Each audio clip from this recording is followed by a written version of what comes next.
গ্রামের সৌন্দর্য কখনো একটা ছোট ভিডিওতে প্রকাশ করা সম্ভব নয়। কখনো কখনো শহরের ব্যস্ততা থেকে দূরে একটু শান্তির খোঁজে বেরিয়ে পড়তে হয়।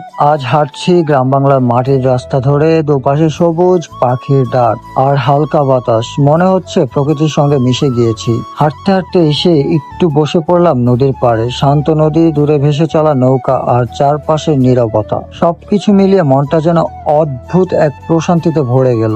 এর মধ্যেই শেষ বিকেলের সূর্যটা ধীরে ধীরে পশ্চিম আকাশে হেলে পড়লো। কমলা রঙের আলোয় নদীর পানিটাও যেন সোনালী হয়ে যাচ্ছে। তখন মনে হলো সুখ আসলে সবসময় বড় কিছুতে থাকে না। কখনো একটা মাটির রাস্তা, নদীর পাড় আর শেষ বিকেলের আকাশই মন ভালো করার জন্য যথেষ্ট। শহরের কোলাহল থেকে দূরে এটাই যেন গ্রাম বাংলার অন্যতম সৌন্দর্য। ইট পাথরে ঘেরা শহরে কখনো এই সৌন্দর্য উপভোগ করা সম্ভব নয়। তাই কখনো কখনো শান্তির জন্য ছুটে আসতে হয় গ্রাম বাংলার গ্রাম্য পরিবেশে।